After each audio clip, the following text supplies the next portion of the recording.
Vamos a abrir nuestras Biblias en Lucas 15.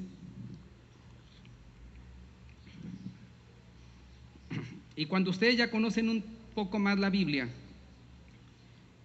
y se acuerdan les llega a la mente Lucas 15, se van a acordar de que ahí hay 3 parábolas. Pero Lucas 15 empieza de la siguiente manera. Vamos a ver el versículo 1 y 2. Se acercaban a Jesús todos los publicanos y pecadores para oírle, y los fariseos y los escribas murmuraban diciendo: Este a los pecadores recibe y aún con ellos come. ¿Cómo la ves? Esta parte nos indica que Jesús caminaba y la gente se acercaba a él. Y ahí habla de los publicanos, pecadores, la gente que a ojos de los religiosos eran personas contaminadas, personas de mala reputación, personas que, caray, estos hay que evitarlos.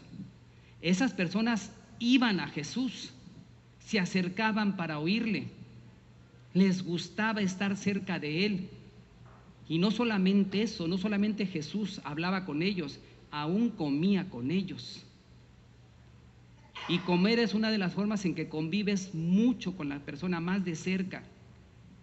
Es bueno luego entre los cristianos irse a desayunar, compartir juntos. Los alimentos es importante porque es la forma en que tú vas conociendo a la gente. Disfrutas, compartes, convives, comes, conoces. ¿Y qué pasa? ¿Qué dice ahí en esa parte? Los fariseos y los escribas estaban molestos, enojados y sorprendidos de que Jesús les hiciera caso a estos que se acercaron a él y aún con ellos comiera. Este es un contraste entre los religiosos, las gentes religiosas que dicen: yo tengo un gran conocimiento, soy superior a todos ustedes, pero no tiene compasión. Acuérdense ustedes que el mucho conocimiento sin la compasión, 0 de calificación. Y ahí estaban los fariseos y los escribas checando, y del otro lado la gente que venía de ser los publicanos, o sea, los cobradores de impuestos, judíos que cobraban impuestos a los judíos para dárselos a los romanos, eran odiados por el pueblo judío. Las rameras, las prostitutas, los pescadores, los galileos, la gente pobre, etcétera, todas aquellas personas que quedaban fuera de la élite, de la gente que estaba agradando a Dios, o sea, de los religiosos y los legalistas. Y Jesús en este capítulo va a dirigir 3 parábolas. Y si ustedes analizan bien el contexto, las enseñanzas, o sea, esas 3 parábolas van dirigidas a los fariseos. Aun cuando está la multitud, está toda la gente atenta a lo que va a decir el Señor. El Señor dirige las 3 parábolas a los religiosos, los legalistas, los fariseos, los exclusivos, los que son agradables a Dios, pero que les faltaba la misericordia y la compasión. La semana pasada se vio la primera parábola, que fue la parábola de la oveja perdida, donde dice que un pastor tenía 100 ovejas y perdió una. Dejó las 99 y se fue a buscar la oveja perdida. Jesús está hablando de 100%, el 1% lo fue a recuperar. La segunda parábola va a hablar de la moneda perdida, donde eran 10 monedas y se perdió una. De un 100%, se perdió el 10% y lo fue a buscar. Y la tercera parábola va a hablar de 2 hijos. Uno se perdió, el 50%.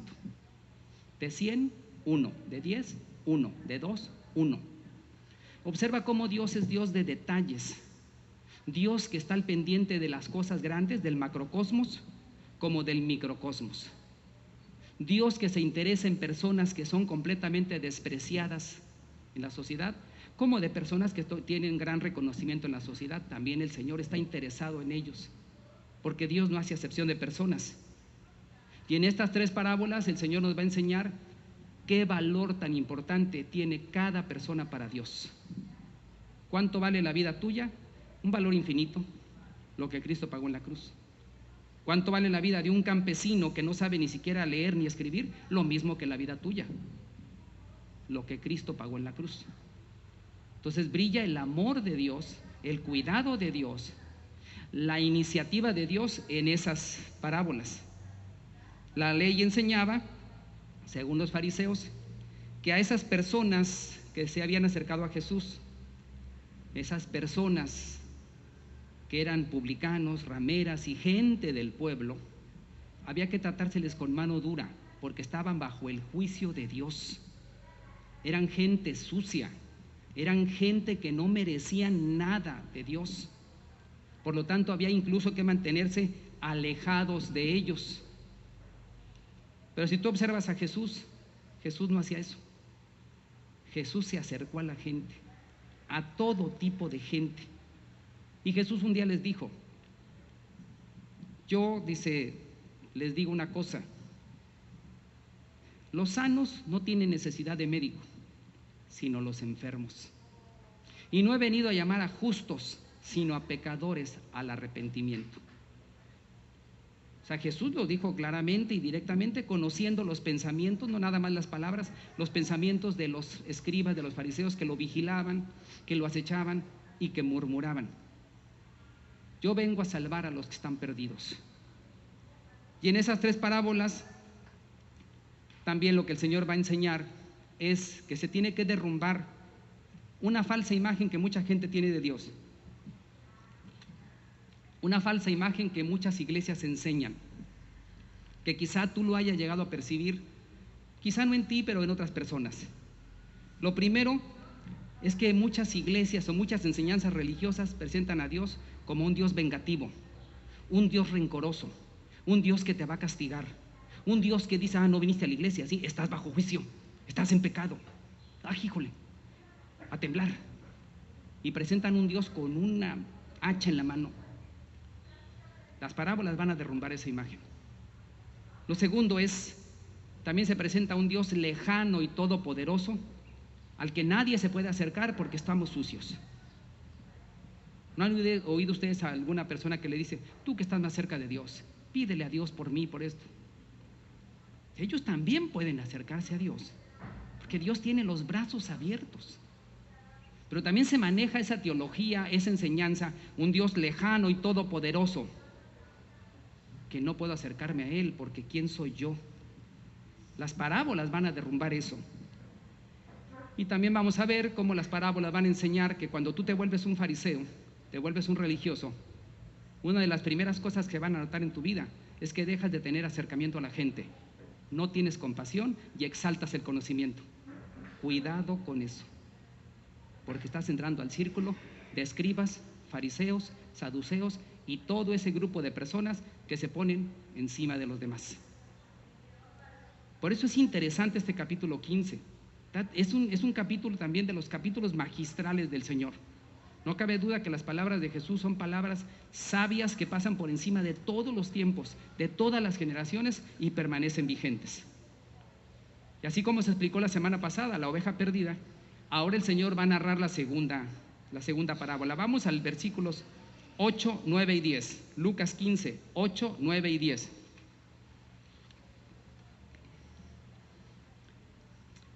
¿O qué mujer que tiene 10 dracmas, si pierde una dracma, no enciende la lámpara y barre la casa y busca con diligencia hasta encontrarla? Y cuando la encuentra, reúne a sus amigas y vecinas diciendo, gozaos conmigo, porque he encontrado la dracma que había perdido. Así os digo, que hay gozo delante de los ángeles de Dios por un pecador que se arrepiente. Vean cómo el Señor le da termina con gozo, con gusto, con júbilo. Cada una de las parábolas, ¿sí?, que se han explicado, la de la oveja, la de la moneda y la del hijo perdido, va a terminar con un gozo, con un contentamiento, con aplausos, con exaltar al Señor. Y aquí el Señor les plantea a toda esa multitud que tenía alrededor y a los fariseos y escribas que estaban ahí atentos también, checando con su libreta, viendo a ver dónde está la falla, apuntamos. Y les habla de una mujer que tenía 10 dracmas, 10 monedas, y pierde una de ellas. Dirías tú, bueno, ¿por qué? ¿Por qué era importante? Es bueno que conozcas las costumbres judías, que te vayas al contexto judío, que te vayas al trasfondo para entender. ¿Por qué eran esas 10 monedas? Las mujeres en ese tiempo, casadas, utilizaban una especie de diadema donde iban colgando las monedas. Las monedas eran como una dote que se les había dado para su vida matrimonial, para su vida familiar. Las monedas indicaban que ella era una persona casada, equivalían al anillo de compromiso, que ella era una persona digna, ¿sí?, que ella tenía una familia, ¿sí?, que ella tenía un esposo, que ella era una persona, ¿sí?, con gran aprecio. Pero de las 10 monedas se le perdió una moneda a esta mujer. Ahora, si observamos ahí, vean el versículo 8. ¿O qué mujer que tiene 10 dracmas, si pierde una dracma, no enciende la lámpara y barre la casa y busca con diligencia hasta encontrarla?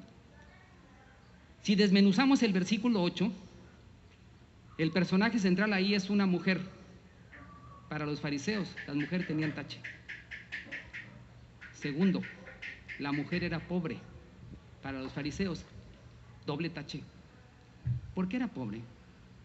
Porque dice que tenía 10 monedas, 10 dracmas, lo que indica que no era una gran fortuna, ya que había diademas que tenían 100 monedas, pero esa era una diadema sencilla. Quería decir esto, que su dinero era poco, pero era altamente apreciado. ¿Y en qué más sabemos que era pobre? Porque dice que pierde la dracma, dice, enciende la lámpara, barre la casa y busca con diligencia hasta encontrarla. Esto nos habla de una casa de los campesinos o de la gente pobre, las casas que tenían una puertita y no tenían ventanas, si acaso unas rendijitas. Por lo tanto, las casas de los pobres eran oscuras y eran piso de tierra. Y cuando se cae la moneda, la mujer barre diligentemente, barre con cuidado, se agacha, puede andar hasta gateando, tocando en la oscuridad con una lámpara a ver dónde cayó la moneda, buscando en una casa pobre. Jesús está poniendo de ejemplo a los fariseos una mujer pobre con una fortuna de 10 monedas, pero con alto valor cada una de esas monedas. Los fariseos decían, pues, ¿qué ejemplo es ese? Una mujer, nah, pobre, menos. Y en una casita, ya una chocita de los campesinos, menos. Jesús, a propósito, da ejemplos donde muestra a gente del pueblo, a gente común, a gente desechada, despreciada por los religiosos. Pero ¿qué dice aquí? Que la mujer tenía empeño, tenía afán, tenía perseverancia en estar buscando esa moneda. ¿Y la encontró? Dice el 9. Y cuando la encuentra, reúne a sus amigas y vecinas diciendo, gozaos conmigo, porque he encontrado la dracma que había perdido. Cuando encuentra la moneda, que era de gran aprecio para ella, se goza tanto que invita a otras personas para que celebren que halló. Yo creo que ustedes alguna vez han tenido o tienen cosas que son de un valor afectivo tremendo. Un valor que no tiene valor económico, pero tiene un valor tremendo, que si lo llegan a perder les duele mucho. Yo recuerdo en lo particular, teníamos en la casa un álbum familiar de fotos de toda mi familia, de todos mis hermanos, desde el número 1 hasta el número 13, que soy yo. Fotos de cuando eran bebés, cuando estaban en la primaria, cuando estaban... Era un álbum muy bonito. Yo le puse ahí Familia Delgado Soto, y todo, empezaba con mi papá, mi mamá y todos mis hermanos. Fotos de aquellas de antes, ¿verdad? Y un día en la terminal de autobuses me robaron la maleta y se fue el álbum. No me dolió tanto la maleta ni la ropa, me dolió el álbum, que jamás se recuperó. Dije, ¿cómo se va a recuperar? Fotos de mis papás, fotos de mis hermanos. El que la encontró, pues ¿de qué le sirvió un álbum? Lo aventó por allá. Ni dinero había. Pero un aprecio, un valor estimativo, en este caso para mí, muy alto. Pues en este caso la moneda para esta mujer era tan importante porque representaba su vida de casada, una vida digna, que tenía una familia, que era una mujer realizada. Y encuentra la moneda después de estar perseverando y celebra con júbilo.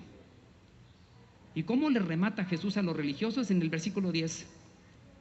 Así os digo que hay gozo delante de los ángeles de Dios por un pecador que se arrepiente.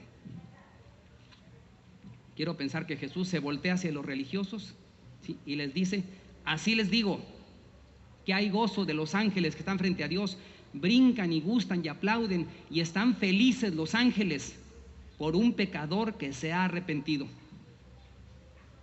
Le estaba dando a entender a los fariseos: alégrense, aquí hay rameras, publicanos, pescadores y gente que ustedes le ponen 20 taches, que se van a arrepentir, que van a estar en el reino de Dios. Alégrense, gócense, tengan júbilo.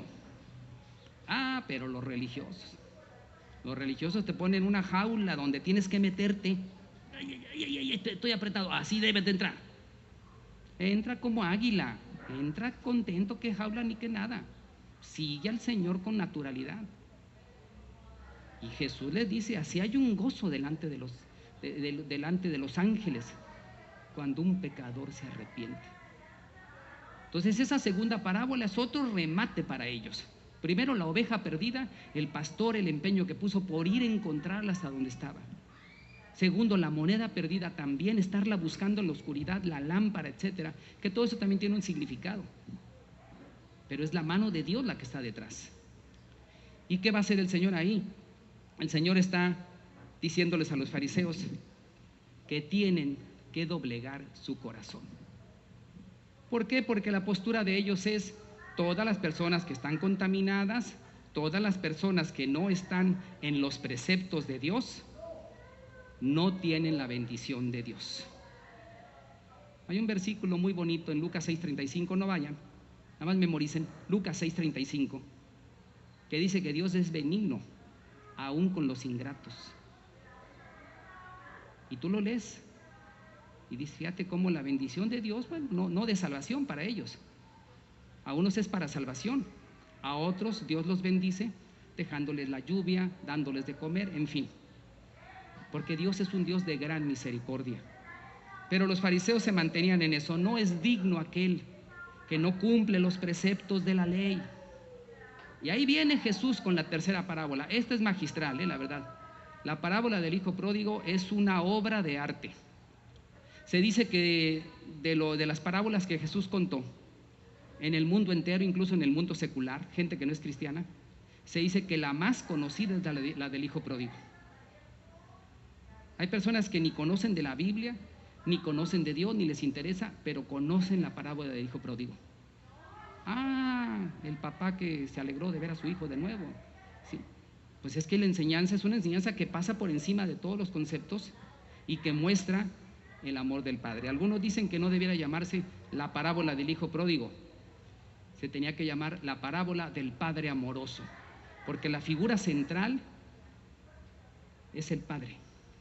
El hijo es el que hace el papel también ahí principal, pero el Padre es el que está detrás de todo y es el que va a sellar la enseñanza. Por eso enseguida Jesús amarra la siguiente parábola. Vamos a ver nada más la mitad.